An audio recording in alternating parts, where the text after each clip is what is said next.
In a shocking turn of events that has sent shockwaves through the publishing world and beyond, the CEO of Penguin Random House has made an unprecedented demand for Prince Harry to return the staggering $35 million advance he received for his explosive memoir, Spare. This seismic development comes in the wake of mounting tensions between the Duke of Sussex and the publishing giant, fueled by allegations of breach of contract and a growing sense of buyer's remorse within the company's ranks. The news broke like a thunderclap earlier today, with Penguin Random House Chief Executive Officer Marcus Dole personally delivering the bombshell ultimatum to Harry's legal team.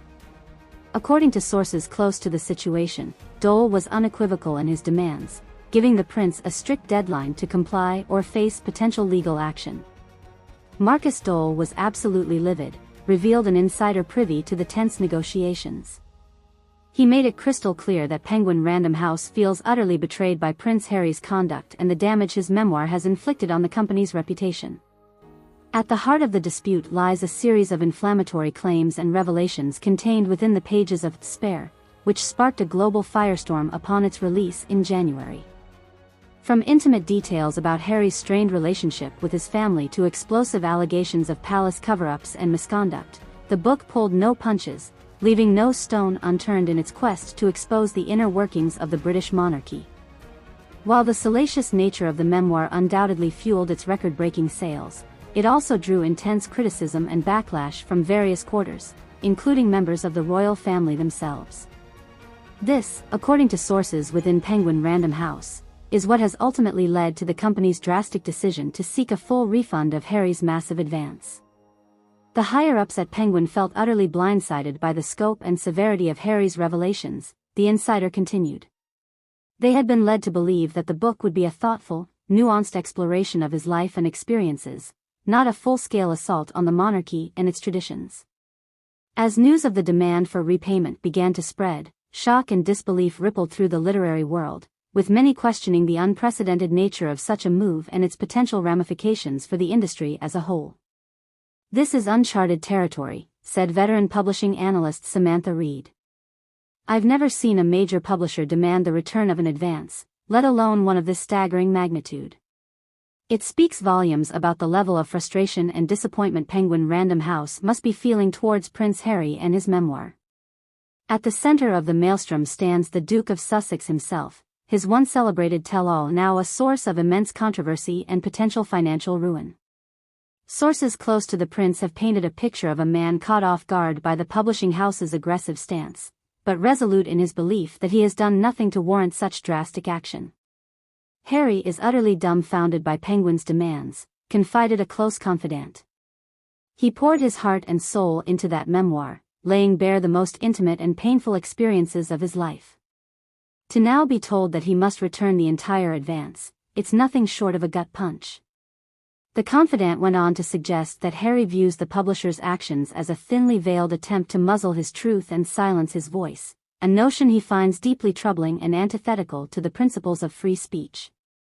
He firmly believes that he has honored his contractual obligations, and that Penguin's demands are rooted not in any breach on his part, but in the company's discomfort with the truths he has so boldly exposed, they asserted. As the standoff between the Duke and the publishing giant intensifies, legal experts have begun to weigh in on the potential outcomes and implications of this unprecedented clash. From a purely legal standpoint, Penguin Random House's position is tenuous at best, opined renowned media attorney Richard Malka. Unless they can demonstrate a clear and undisputable breach of contract on Harry's part, their demands for repayment are unlikely to hold up in court. Malka went on to suggest that the publisher's true motivation may lie in salvaging its battered reputation and regaining some semblance of control over the narrative surrounding Harry's memoir. By making these demands, Penguin is attempting to reassert its authority and send a message that they will not tolerate being blindsided or manipulated, even by a figure as high-profile as Prince Harry, he explained. "It's a bold gambit, but one that could backfire spectacularly if they overplay their hand."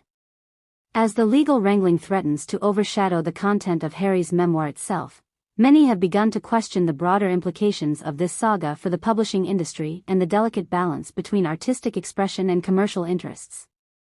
"This is about more than just a single book deal gone awry," asserted literary critic and commentator Sarah Weinman. It speaks to the inherent tensions that arise when deeply personal stories are monetized and commodified, when the harsh realities of business collide with the raw, unvarnished truth. Weinman went on to caution that the outcome of this clash could have far-reaching consequences, potentially setting a precedent that could embolden publishers to exert greater control over the narratives they acquire, stifling the very voices they claim to elevate. If Penguin succeeds in forcing Harry to return his advance, it could open the floodgates for publishers to make similar demands of authors whose work fails to meet their commercial or reputational expectations, she warned. And that is a dangerous path to tread, one that could ultimately erode the integrity of the entire publishing ecosystem. As the battle lines are drawn and the stakes continue to escalate, all eyes now turn to Prince Harry and the team of legal heavyweights he has assembled to confront Penguin Random House's audacious demands. Will he stand his ground, refusing to be cowed by the publishing giant's financial muscle and reputational clout?